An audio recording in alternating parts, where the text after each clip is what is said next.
Boa noite a todos. Gratidão por estarem aqui. E o tema da nossa live de hoje, a nossa quarta live, vai ser falando sobre o Outubro Rosa. Na verdade, vão ser duas lives, uma falando sobre os aspectos físicos, que é a de hoje, com a ginecologista doutora Valéria Neder, e a semana que vem vai ser com o psicólogo Maurício, falando sobre os aspectos emocionais e psicológicos, tanto em relação à mulher quanto para a família. Val, mandei o convite para participar. Aí, agora... Deu certo. Demorou, mas foi. Foi importante isso. Vamos ter que fazer mais lives para dar certo de primeira, as próximas. As próximas vai dar certo, você vai ver. Devagar a gente vai aprendendo, né, também. É verdade. Que delícia estar aqui com você. Gratidão por aceitar o convite de estar aqui com a gente. Eu que agradeço por lembrar de mim. A doutora Valéria é minha médica e minha amiga de pedal, e a gente se dá super bem. Fiquei muito feliz dela ter aceitado esse convite, né? E é isso. Vamos conversar um pouquinho a respeito do câncer de mama, né? Da prevenção ao tratamento. E eu gostaria que você se apresentasse um pouquinho para o pessoal que ainda não te conhece. Meu nome é Valéria, eu sou formada há quase 30 anos. Eu sou de São Paulo, vim para cá há uns 25 anos mais ou menos. Trabalho como ginecologista obstetra desde então. Tenho título de especialista, né, em ginecologia obstetrícia e mestrado pela Unicamp também nessa área. Perfeito. Então, vamos começar a falar um pouquinho sobre a questão da prevenção, né? Coisa super importante, né? Uma curiosidade que eu fiquei, né? Outubro Rosa, né? De pensar, nossa, por que será que escolheram o mês de outubro, né? E daí, em pesquisa, eu acabei vendo que em 1985 foi declarado o Mês Nacional da Conscientização sobre o Câncer de Mama nos Estados Unidos. E a partir daí, esse mês se tornou o mês das ações da prevenção e do diagnóstico do câncer de mama. E outra coisa que eu fiquei curiosa também em saber era a questão da cor, né? O porquê o rosa, né? Eu falava, deve ser porque, por ser mulher, né? Mulher associou ao rosa e tal. E daí eu fui ver que na década de 90 teve uma corrida nos Estados Unidos, em Nova York, e eles fizeram uma corrida pela cura.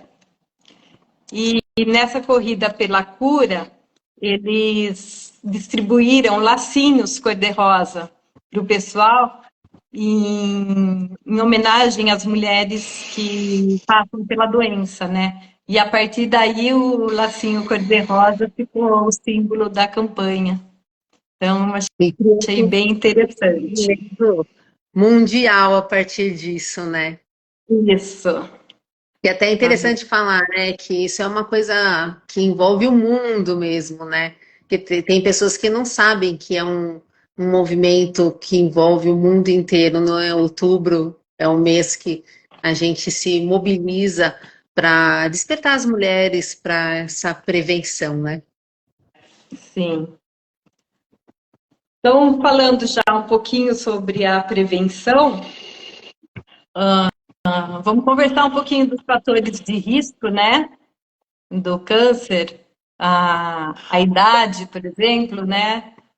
O que a gente tem observado, não sei se na sua prática, mas é o que a gente tem lido muito, a questão da idade de pessoas de 30 a 50 anos tá tendo uma frequência maior de câncer de mama.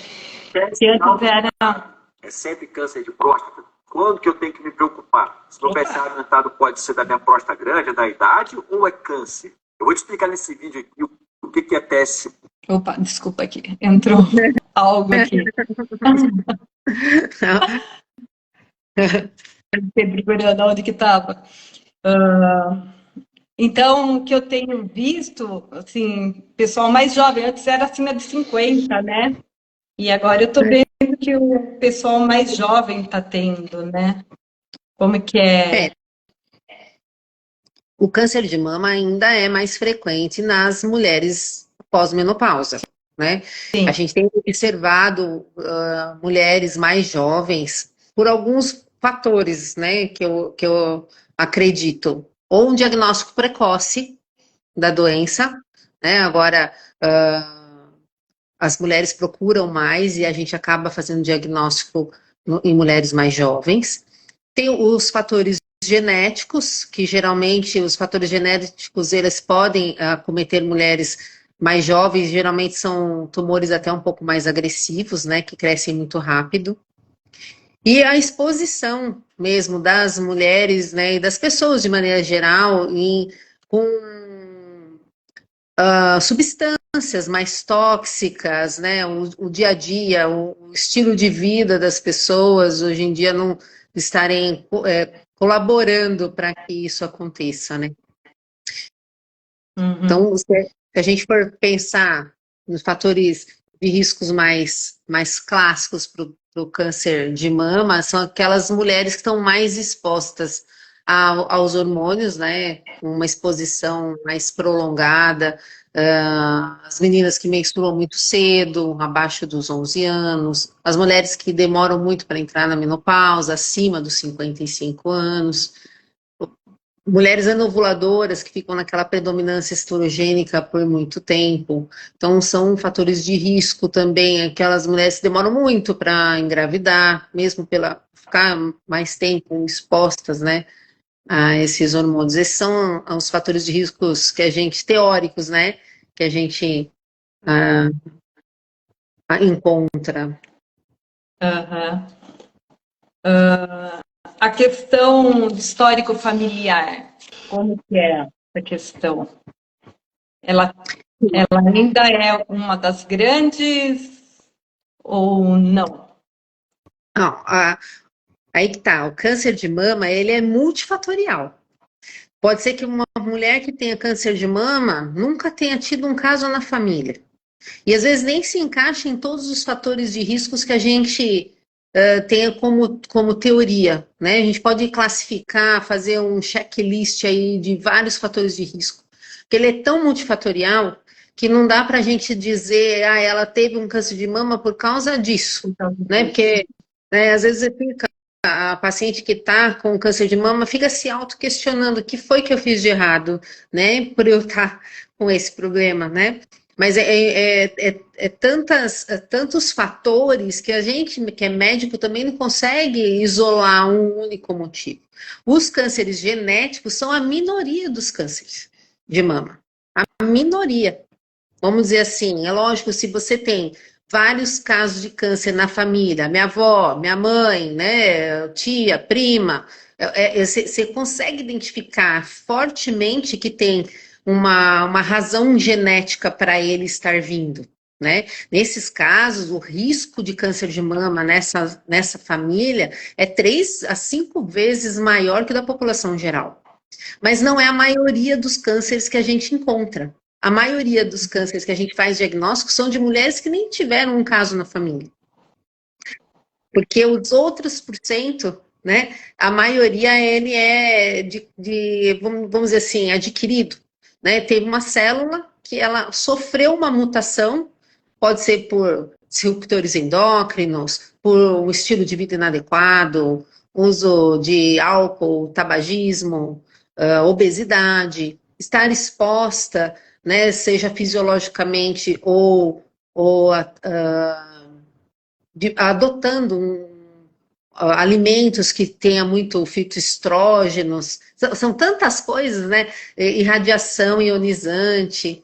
Então, a gente tem coisas que a gente nem consegue se defender, vamos dizer assim, né? Nossa, então eu estou exposta, né? Se eu for ver disruptores endócrinos, embalagens plásticas, garrafas PETs, é tanto risco para nós, ou mesmo hormônios que injetam em frangos, na pele de frango, em carnes, né? Então, o que a gente pode fazer para tentar contornar essa avalanche de fatores de risco que está ao nosso redor? Mudar aquilo que a gente consegue. O que a gente consegue mudar para melhorar esses fatores de risco? Nosso estilo de vida. Então, alimentação saudável, afastar de álcool e drogas, ter uma boa qualidade de sono, gerenciar o estresse, né? Assim, é o que está ao nosso alcance, né? Fazer atividade física, manter o peso em equilíbrio, porque o tecido adiposo, ele é um órgão metabolicamente ativo, vamos dizer assim, né? Então, as mulheres obesas têm um risco maior de ter câncer de mama, pela própria condição hormonal que elas se expõem, né? Sim. E hoje mesmo eu estava comentando com uma paciente, ela retirou a mama em 2022. E aí a gente conversando e tal, né? E ela fuma e ela bebe. E daí ela falou assim, Lu, eu ainda vou tomar o remédio até o final do ano que vem, que é um remédio que segura um pouco tal, que não deixa dar tanta recidiva, tal, então tem que tomar por 5 anos. Uma hormonioterapia, né? Isso. E aí eu fiz assim, tá, e aí você vai parar de fumar e beber quando? Boa pergunta. Quando terminar o medicamento, aí você vai parar, vai pensar em parar e beber? Ela fez assim, então, você sabe que essa questão é meio delicada, né? Porque, e aí eu até comentando assim, eu acho que os médicos têm que tomar um pouco de cuidado e conhecer o estilo de vida da paciente quando que a paciente chega para eles, né?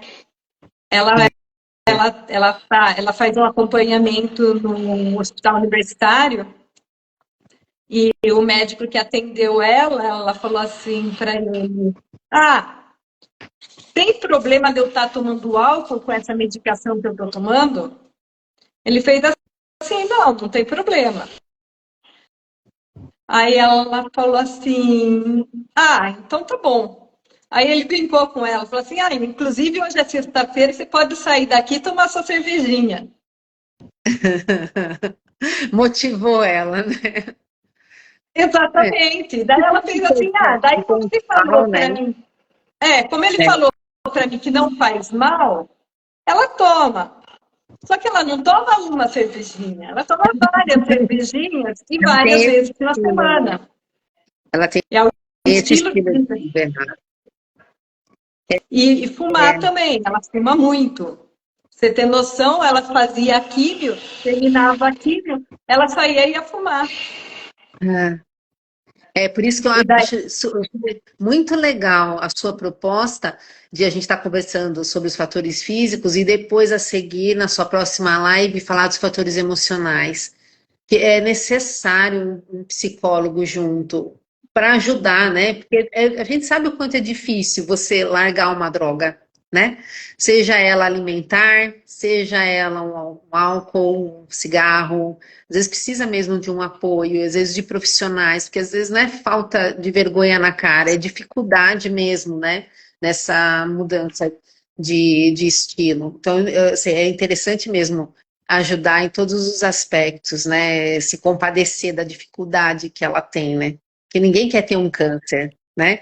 E imagina se ela não gostaria, de fato, de ter um estilo de vida mais saudável, mas às vezes é difícil engrenar e partir para isso, né? Precisa de uma abordagem coaching, comportamental, precisa pegar na mão mesmo e acompanhar ela também nesses aspectos emocionais que eu vou estar lá para assistir, que eu acho bem importante, viu? Essa sua ideia foi sensacional.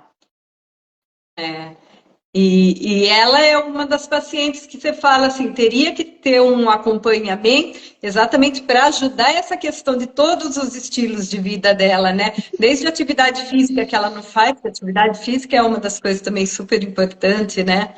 Uhum. Alimentação também não é uma alimentação com muita gordura. Ela não come muito legumes e frutas, né? Que seria o ideal estar colocando. Então, é toda uma questão, né, de hábitos aí que precisa ser restaurado, né? É. E tem muitos alimentos, né? Açúcar, né? Esses ricos em carboidratos, eles alimentam o câncer também, né? Então, além dele de ter essa a vida desregrada, né? Vamos dizer assim, com, sem esse olhar numa alimentação saudável, quando além desse estilo favorecer o câncer, não só de mama, como qualquer outro câncer, né? Um câncer instalado, você ainda alimenta a proliferação dessas células, né? Então, não é só porque ela já passou por essa fase de tratamento que dá, opa, posso me libertar, não. Né? Esse é para a vida, né?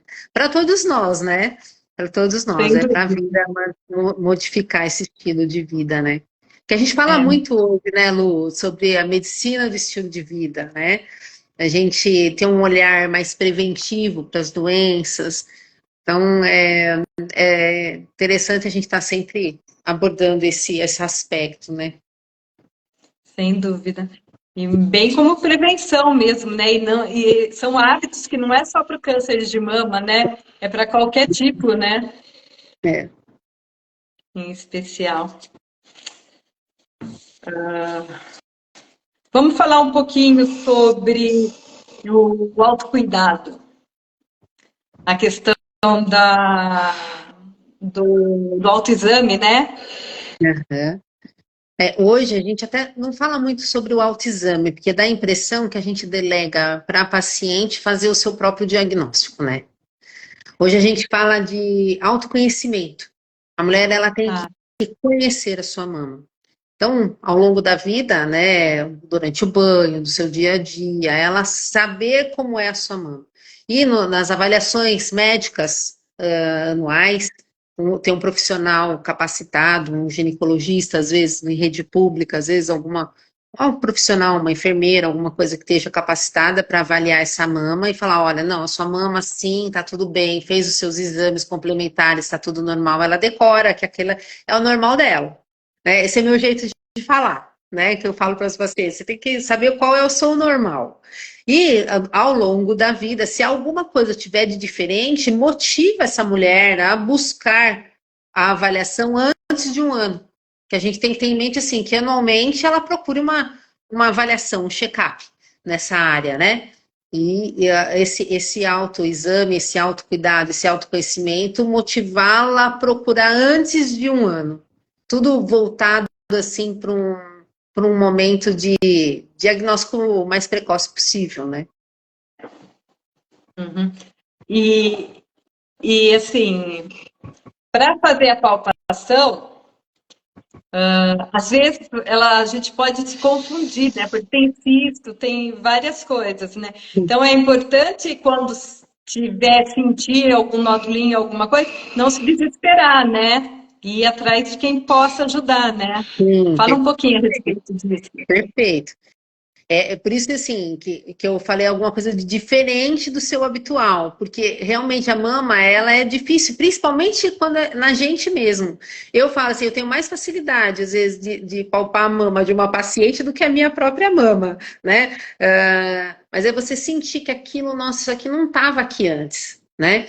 E se aparecer, pensar que pode ser muitas coisas não oncológicas, né? Às vezes um cisto, às vezes os cistos eles aparecem de uma forma mais rápida e acabam crescendo. Às vezes é um próprio tecido mamário que ela não tinha percebido antes, mas agora está percebendo. Então, isso é que motive ela a procurar um auxílio médico. Aí o médico vai avaliar e vai pedir exames complementares, né? Pode ser que às vezes a gente que tem mais experiência na palpação consiga definir que isso aqui é um tecido mamário normal, né? Mas às vezes nem nós não sabemos dizer se aquilo que a gente palpa e que está saliente é um tecido, é um cisto mais túrgido e parece mais pétreo, ou será que é uma glândula mamária porque está mais mole? Será que isso é um cisto? Ou será que é um câncer? Às vezes a gente suspeita pelas características das lesões, né? E o ideal seria que procurasse o médico antes da gente perceber esse quadro clínico, vamos dizer assim, né? O nódulo já palpável, né? Mas geralmente o nódulo que é suspeito, eles são mais pétreos, mais endurecidos, mais fixos, eles não são muito móveis, né? Então esses são os que mais chamam atenção Tá. para lesão maligna, né? Sim. E uma coisa também que eu gostaria de alertar o pessoal aí, tem uma paciente também que ela palpou, ela sentiu o cisto, mas aí entra o fator psicológico, né? O medo de ser um câncer. E daí eu sei que ela foi levando, e ela falou assim, olha, Lu, eu via que ele estava aumentando, ele era pequenininho, e daí ele estava aumentando, eu comecei a sentir toda vez, né, quando eu ia tomar banho e tal, sentia que ele estava maior e tal, mas eu não comentei com ninguém, eu fiquei quietinha, que eu falei assim, eu vou morrer mesmo, Ah, então ela se deu já o diagnóstico e já falou, não, isso daqui vai me matar. Então eu não vou fazer nada porque eu sei que o tratamento é muito agressivo, eu escuto o pessoal falando que sofre muito. Exatamente. Aí ela foi deixando. E chegou uma hora que ela falou assim, aquilo é o mamilo, né? Ele começou do lado do mamilo, começou a formar um carocinho ali, visível já. E aí, o que levou ela mesmo aí atrás é porque ela falou assim, que daí, de repente, o mamilo, ele começou a virar em direção para o nódulo. Aí ela até brincou, ele apontava o nódulo para mim. E daí, como que começou a dar uma interferência na estética, ela fez assim, não, agora eu acho que eu vou procurar. esse Mas daí foram 6 meses, desde que ela tinha descoberto até ela ir procurar. E essa distância, né, esses 6 meses, poderiam ter feito a diferença, né? Ela teve que fazer uma radical. E com esse não, post no começo, talvez não precisasse, né? quanto mais precoce é feito o diagnóstico, melhor as chances de cura. E também menos agressivo é o tratamento, né? Ela poderia, se tivesse um nódulo menorzinho, o ideal, né, é fazer na rotina mesmo, porque eu escuto muitas, principalmente as mais idosas, né? Assim, não tô sentindo nada, eu sei que eu não tenho nada porque eu não tô sentindo nada, né? O ideal é você fazer um diagnóstico quando você não está sentindo nada, né? Que aí a cirurgia é de menor porte, muitas vezes não precisa de grandes intervenções, às vezes não precisa de uma químio, às vezes tem linfonodos negativos, né? Mas é isso, é o medo, né? O medo afasta da cura, né? Sem dúvida, Aí que é muito, né? importante a família, né? A família e os Oi? amigos, né? Aí que é importante a família e os amigos estarem, né, ajudando, né? Que ela tenha coragem de ir atrás de tratar, né? E você se abrir com alguém, né? Quando que você Alguém, percebe alguma coisa, que esse alguém vai te incentivar, né? Agora você fica aguardando só para você, aumenta ainda os distúrbios mentais, né? Porque você começa a entrar numa neura e você já decreta o seu óbito, né? E tem um outro aspecto também, supondo que não fosse um nódulo maligno, né? Quanto ela teria deixado de viver com alegria, pensando que ela estava fadada à morte, né? Então, assim, de Exatamente. qualquer forma, você tem que procurar, né? Pelo sim ou pelo não, encarar o que é e, e se livrar desse problema, né? Tem que buscar ajuda para se livrar, porque hoje em dia a tecnologia tão avançadas, né? Mesmo as químios têm estão tão avançadas que a gente pode falar em taxa de sobrevida altíssima, né? Eu tenho pacientes que tiveram câncer de mama há mais de 20 anos, estão livres da doença. Então, vale a pena, de qualquer forma, independente da idade. Eu até tenho algo, então, para contar para você também, né? A minha avó teve um câncer de mama com 90 anos. Olha, Aí né? Aí surgiu aquela dúvida na família, e agora? Trata, não trata? Vai para cirurgia, não vai? Vamos deixar quieto? Assim, qual que é a sua opinião? Eu falei, tem que tratar. A minha avó lúcida, extremamente lúcida, né? E eu até, inclusive, perguntei para minha avó, você vai querer tratar esse câncer de mama? Sim, com certeza. Eu quero tratar, eu quero enfrentar, eu não quero isso em mim. Pois ela fez a cirurgia, né? A cirurgia dela foi um sucesso, ela, né, se curou, né, desse câncer de mama e foi morrer com 98 anos de coração. Não foi da mama que ela morreu, foi do coração, né? Então, eu acho assim, também não tem idade, que às vezes fala assim, eu tô com 70 anos, não preciso mais. Então, acho que tem que individualizar essa mulher, né? Quais as condições dela, né? O desejo dela, né? Que mal faz você procurar rastrear sua mama independente do tempo, né? Então, respeitar aí a vontade da mulher, né? De procurar ajuda independente da idade dela. Tem todo o contexto para ser avaliado, né? Não é só a idade. Poderia ser que trabalhasse 90 anos, né? Mas ela era extremamente lúcida, né? Ponta firme, assim. Ainda durou quase 10 anos. 8 anos depois. Não valeu a pena, né? 8 anos a mais, né, na vida é algo que vale a pena, né? Mas era só um adendo aí. Conta pra gente um pouquinho a respeito dos exames de imagem, ultrassom, mamografia, qual que é a diferença deles, quando pedir os dois, ou quando fazer um, ou quando fazer o outro? Essa é uma dúvida imensa das pacientes, né? Por que eu tenho que fazer mamografia? Por que não dá para fazer só ultrassom, né? Por que ela fez os dois, eu só fiz um? Assim, a mamografia, ela é uma imagem, vamos dizer assim, que ela abrange a mama toda. Então, se tiver uma microcalcificação, por exemplo, ela não vai aparecer no ultrassom. E às vezes tem a microcalcificação e às vezes nem tem nódulo na mama.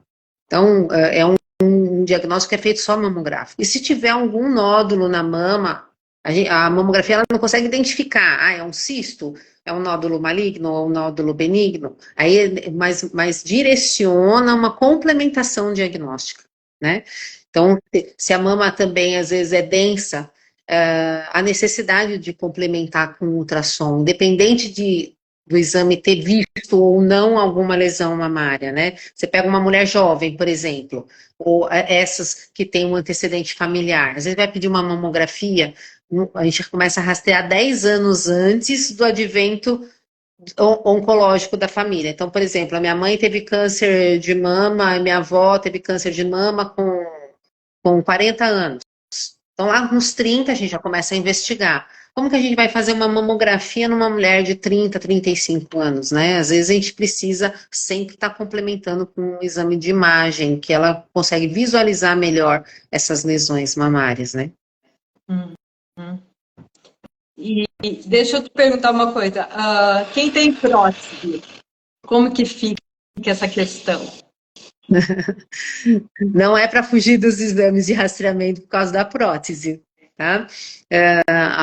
Existe uma técnica específica. É tão comum, né, o uso de próteses mamárias, né, que existe uma técnica específica para as mulheres que têm prótese mamária. Até um tipo de mamografia, né, de técnica, Eklund, que para mulheres que têm a prótese de mama. E nessas mulheres, às vezes, há necessidade de fazer as complementações, ou um ultrassom, ou às vezes uma ressonância, vai depender de caso isolado, se foi possível fazer diagnóstico ou não, né? Lógico que a prótese atrapalha a facilidade, vamos dizer assim, de fazer o rastreamento, mas é possível e deve ser feito o rastreamento apesar da prótese. E a prótese, a palpação também ela atrapalha, né? A palpação Você tem, da mão. você tem que palpar só a parte glandular, né? Que geralmente a prótese é subglandular, né? Então, Aham.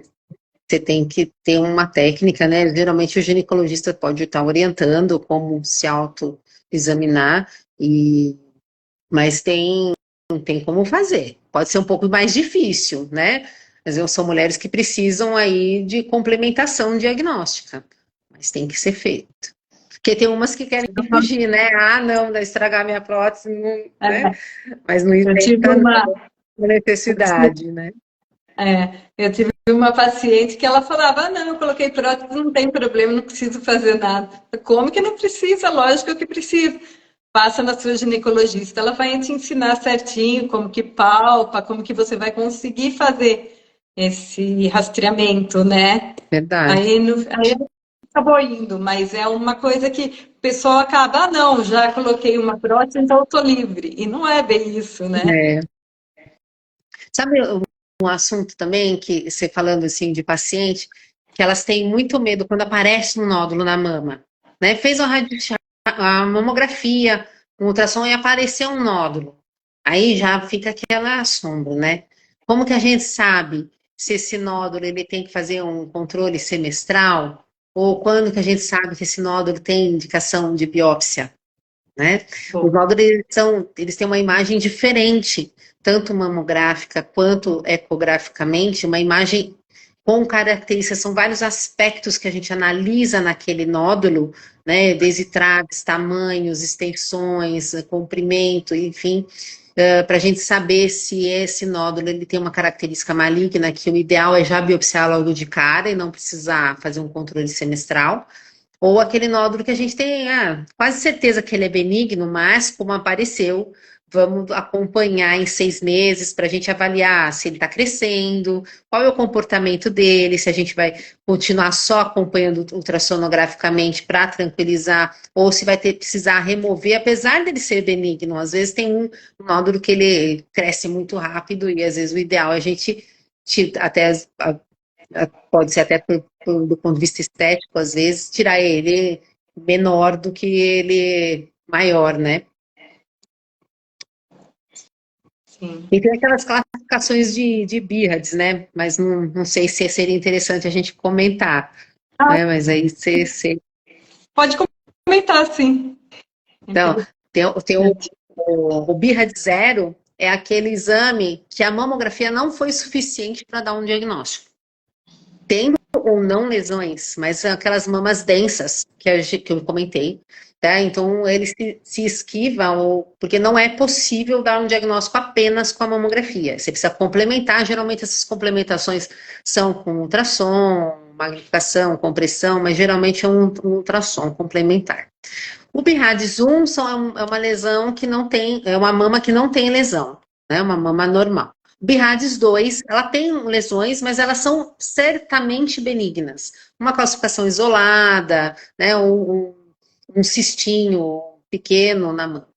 O BIRADS 3 são lesões geralmente mais sólidas, né? Que a gente tem quase certeza que é benigno, mas seria necessário uma complementação semestral. E a BIRADS 4, que a gente não temos segurança de aguardar 6 meses para fazer o controle. Então, já vai direto para a biópsia. Né? Aí pode ser o 4A, que geral, assim, há um risco, mas tem uma grande chance de ser benigno. Né? Muitas vezes a gente pede para biopsiar e aquele nódulo ele vem como benigno, né? O BIRADS 4B e o 4C, que eles já são um pouquinho mais alarmantes aí. Mas o diagnóstico definitivo, sempre com biópsia.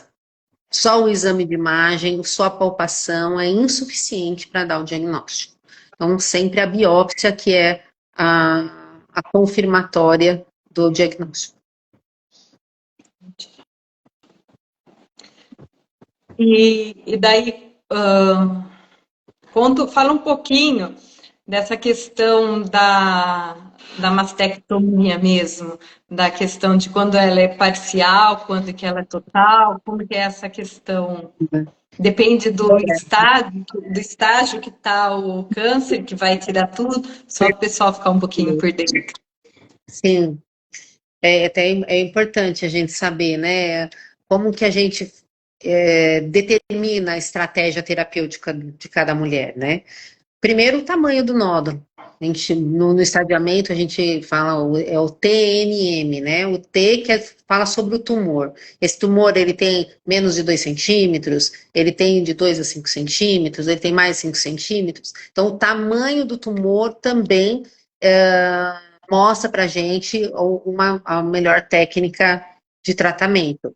Tá? Se houve ou não acometimento de gânglios, de linfonodos, né, que a gente chama do N, que seria as axilas, por exemplo, né, os linfonodos palpáveis na axila. Então, quando o mastologista faz o tratamento cirúrgico, ele vai sempre em busca do linfonodo sentinela, que é o primeiro linfonodo a ser acometido quando há uma intenção daquele tumor de estar tendo metástase, né? Então, esse linfonodo, ele é pesquisado, ele é analisado, ele pode estar negativo, livre da doença, né? Ó, que bom, tá só a nível de mama ainda, ou ele pode estar positivo, não, então o câncer já se alastrou para o linfonodo, aí você vai à busca de outros linfonodos, né, e esvazia a axila. Às vezes não precisa nem tirar todos os linfonodos, porque o linfonodo sentinela, ele deu negativo, tá? E depende muito da localização também, para a gente ver qual o tipo de incisão cirúrgica que você vai fazer na mama. É no quadrante externo, perto da axila, no quadrante interno, inferior. Aí o mastologista que vai avaliar a melhor abordagem cirúrgica para essas lesões. Quando são lesões muito pequenininhas, que nem aquelas microcalcificações que eu te falei, não existe um nódulo específico, às vezes você pode fazer um setor só da mama, tirar só aquele setor que estão as microcalcificações. Ou se é um nódulo pequeno, próximo da axila, a gente chama de quarte, tiram aquela quadrantectomia da mama e faz só uma radioterapia local, né? Não sei se eu respondi sua pergunta. Aí quando fazer quimioterapia também, né, é uma pergunta, né? A quimioterapia, ela é mais para prevenção de metástase à distância, ou se já tem metástase à distância, estar tratando esses focos metastáticos, né? Mas quando o diagnóstico é precoce e às vezes se tiver um risco maior pelo tipo histológico e tudo mais, né? O mastologista, junto com o oncologista, isso foge um pouco de nós gineco, tá? A gente depende do mastologista e do oncologista para estar encabeçando esse tratamento. A gente fica daí, nesse momento aí, na retaguarda e no apoio da mulher, né? Quem vai montar toda essa estratégia terapêutica são esses especialistas, tá? E aí, a quimioterapia é para abranger esses focos à distância. A radioterapia é para o local onde estava o nódulo, para diminuir a recidiva no local, então é feita só na mama, naquele local onde estava o nódulo. E tem todo um regime, né? Tem todos uns cuidados, né? Quando se faz a rádio e a químio, né? A questão da hidratação é muito importante, né? Eu tive pacientes que não hidrataram e elas tiveram umas queimaduras. Então, o tratamento que o oncologista, a mastecto, quem está ali acompanhando, né? O que passar é importante você está seguindo rigorosamente, né? Sim. Para amenizar o máximo possível, né? Os efeitos colaterais aí que acontecem com o tratamento, né? Que é uma queimadura, né? Que você pode causar na pele, né? E já sabidamente o profissional já orienta e a paciente deve seguir corretamente esses cuidados. Sim. Fala um pouquinho para a gente também da questão de terapia hormonal. Você está falando da hormonioterapia adjuvante no tratamento do câncer? Sim. É esse? Sim. Tá. Tem algumas lesões que elas têm receptor para hormônio. Então, quando ela tem receptor por hormônio, no ponto de vista terapêutico, às vezes é bom, porque abre para a gente a opção da hormonioterapia. Então, são medicamentos, né, comprimidos, né, que bloqueiam a ação do hormônio. Então, eles fazem esse bloqueio, tanto que acaba se induzindo uma menopausa, né, muitas têm, mesmo as mais jovens, elas entram numa menopausa com as sequelas da menopausa, né, atrofia vaginal, fogacho, né, por conta desse hormonioterapia, essa é a intenção da hormonioterapia, bloquear, né, então não é uma hormonioterapia que se repõe, é uma hormonioterapia que se bloqueia a ação hormonal sobre as células, para prevenção, e aí essas mulheres, elas têm a vantagem de estarem aí bloqueadas aí por uns 5 a 10 anos, né? Depende da estratégia terapêutica adotada para ela. E quando para, os sintomas regridem e voltam ao normal ou continua? Não, quando para a reposição, é lógico que muitas delas acabam entrando numa menopausa definitiva. Eu tenho pacientes que tiveram câncer de mama lá com seus 30, 32 anos, e após o tratamento, voltou a menstruar, tá? Tem uma que está até querendo engravidar, né? Então, assim, algumas como o câncer de mama, às vezes mulheres com mais idade, acabam que ficam mesmo na menopausa, e os sintomas da menopausa permanecem, né? E aí, como a gente não pode estar fazendo reposição hormonal para essas mulheres, a gente tem que ter estratégias não hormonais para conduzir todos os sintomas, né? Pontualmente, a gente conduzir esses sintomas aí. Sim. Agora eu vou falar um pouquinho a respeito, assim, da minha área, né? Da onde eu atuo. Eu estava esperando você falar. Uma coisa que a gente observa bastante, que o pessoal que depois da mastecto tem que tomar muito cuidado. Né? Deixa eu até falar, né? Porque às vezes pacientes minhas vão estar assistindo a nossa live, né? E falar que você é fisioterapeuta, né? Porque eu tenho que falar um pouquinho de você, né? Quem tem gente que conhece, tem gente que ainda não, né? Está conhecendo agora, né? Obrigada, Val. Então, e uma das questões é assim, a escolha do profissional que você vai ter o acompanhamento, né? Então, fazer uma drenagem. Normalmente os médicos falam, você precisa fazer uma drenagem linfática. E às vezes acabam indo com profissionais que não estão aptos a trabalhar, porque é diferente a drenagem linfática de quem retirou a mama, que retirou os nódulos, retirou a sentinela, que você não consegue mais drenar para esses gânglios, do que uma pessoa que normal, que não tirou, que tá com os gânglios ali, né? Então, tem que tomar um cuidado e ver se o profissional é realmente especializado, se ele trabalha realmente na área, que eu já tive pacientes que vieram comigo, o médico falou, vai ter que fazer drenagem. E ela acabou indo numa profissional que não é fisioterapeuta e foi fazer a drenagem. E ela começou a perceber que o braço, ao invés de estar reduzindo, porque ele forma aquele linfedema, né? Ele fica inchado. E aí o nosso trabalho é exatamente para ajudar nessa questão de desinchar, né? De eliminar o líquido que saiu da célula e que está solto ali. E ela acabou indo nessa profissional e a profissional apertava o braço dela para fazer a massagem. E ela, assim, pensando que os vasos linfáticos são cânulas, então só para o pessoal ter uma ideia, é um canudinho. E aí, o que acontece? Se você aperta muito o canudinho, você vai fechar a luz dele. Você não vai conseguir fazer passar o líquido por ele. Então, você não pode colocar força, porque a hora que você coloca a força para drenar, você está fechando o canudinho. Então, eu costumo falar, drenagem, ela é um carinho. que você vai receber, ela é bem superficial, exatamente para não fechar. O que, que a gente vai fazer? A gente vai conduzir o líquido de volta. A gente não vai estar bloqueando a passagem.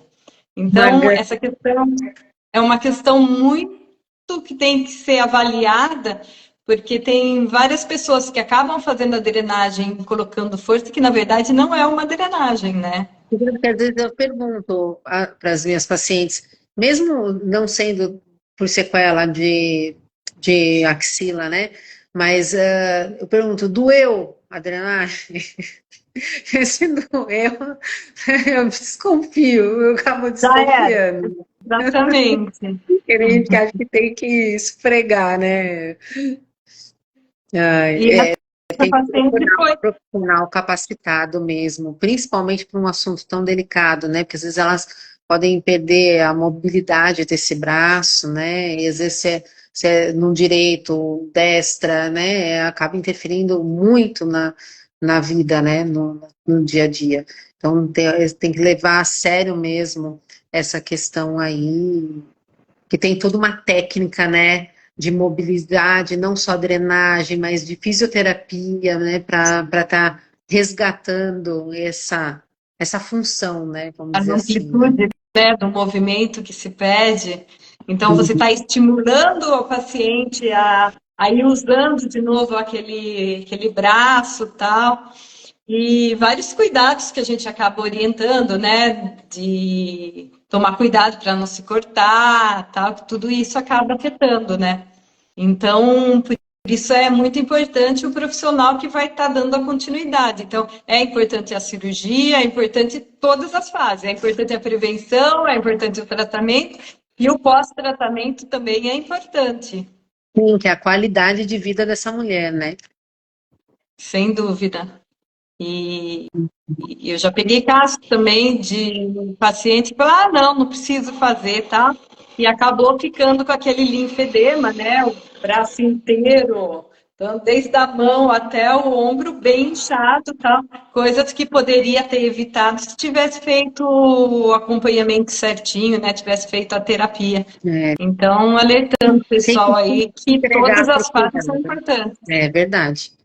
Tem que se entregar para o cuidado, né? Confiar naquele profissional e se entregar, ó, cuida de mim, né? Que às vezes as pessoas não querem dar trabalho, às vezes as pessoas acham que isso não é importante, que ela não é importante, né? Tem que ter essa rede de apoio aí mesmo, porque não é só exatamente que nem você falou, a mulher é um todo, né? Não é só fazer a cirurgia, pronto, sarou, né? Tem todo o aspecto que vem das sequelas, né, emocionais, físicas desse tratamento, né? No caso também, por exemplo, da hormonioterapia, que ela fica em menopausa, vem todos aqueles sintomas, geralmente, né, quase totalidade são ainda sexualmente ativas, aí vem aquela secura vaginal, aí não pode usar hormônio, aí o que fazer com essas mulheres, né, a gente tem que acabar adotando técnicas, né, de energia, um laser, uma radiofrequência, né, para tá ajudando elas também nesse sentido, né, para resgatar essa vida sexual, que às vezes elas não abordam esse assunto porque têm vergonha, mas faz parte da vida delas, do dia a dia, do casamento, da família. Elas também querem ser felizes nesse ponto, né? Então, olha como o olhar é abrangente, né? Muitos detalhes, né? E que tem solução, né, Lu? Basta elas procurarem, né? E essa é a nossa função, estarmos aqui orientando, né? Que elas não estão sozinhas, né? Que nós não estamos sozinhas, nós estamos todas juntas, uma pela outra, né? Ajudar nessa fase difícil, acolhimento, né? Muito, muito importante, né? Sim. E aquilo que você falou, acho que vou morrer, isso já acabou minha vida. Não, né? Quantos ainda usam, né? Tentem isso como um chamado, né? Para mudar outros aspectos da vida e às vezes até se transformar numa pessoa até melhor, né? Quero muito participar da live da semana que vem. Com certeza. Maurício, né? Vamos abrir para ver se alguém tem alguma pergunta? Alguém tem alguma questão? Você consegue ver daí, Ilon? Eu tô olhando aqui se alguém colocou, mas por enquanto não vi nada, não.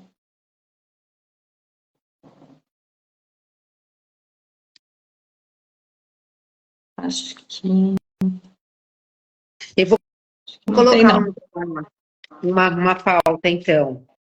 Aproveitar, né, esse ensejo do Outubro Rosa, para as mulheres se cuidarem em relação às mamas, também lembrarem, né, do câncer de colo de útero.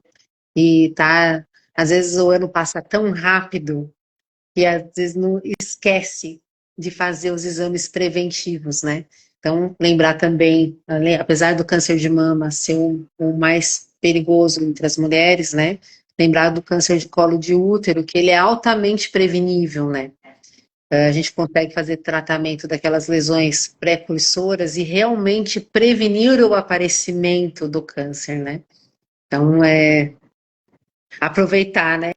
Já deixar esse chamado aí, né? Sem dúvida. E agora parece que entrou, né, no Outubro Rosa também a prevenção do câncer de útero, né? Que antes era a cor lilás, né? Agora a gente já faz um combo e temos a obrigação de lembrar, né? Quando tocamos nesse assunto, o colo também. É. Bom, Val, eu acho que era isso que a gente tinha que falar. Desculpa por eu te chamar de Val, mas é que a gente é tão amiga. É verdade. E daí eu acabei me sentindo em casa e Meus pacientes falam assim, eu vi que você anda de bicicleta, então, olha, quem me motivou, né, a andar de bicicleta, me acompanhou e está sempre do meu lado aí, né? Então, e vamos continuar nessa. vamos E continuar. eu queria agradecer muito a sua presença. Você esclareceu bastante pontos aí que são importantes, né? Acho que a gente tocou em assuntos que são fundamentais. E eu queria já deixar o convite para a gente fazer outras aí. Tem vários assuntos em comuns aí que a gente pode estar tratando. Uhum, E verdade. agradecer a presença de todo mundo que ficou aí com a gente. E queria fazer algumas considerações. Agradecer esse momento, né, de estar com você, que é muito minha amiga, e eu me senti à vontade, né, né, nesse dia, e compartilhar nosso conhecimento com todas as mulheres, né, e como a gente tem bastante coisa em comum, com certeza teremos outros momentos aí, né, para compartilhar com elas. Agradecer bastante. E E agradecer avisar o pessoal. que eu estou vendo que tem bastante gente, né, na nossa live, agradecer a presença aí de todos. E, e é isso. Vou aproveitar para avisar o pessoal aí que a nossa live vai ficar gravada, tanto na minha página como na página da Val. Aí quem chegou atrasada aí Vai vai ter a oportunidade conseguir de rever. E, exatamente inclusive, rever. né, Lu, se alguém, por vergonha, não colocou as dúvidas aqui, mas quiser mandar no seu ou no meu direct, né, que a gente vai ter o imenso prazer aí de estar respondendo. Sem dúvida. Então é isso. Gratidão, uma boa noite a todos e até uma próxima. Até. Beijo.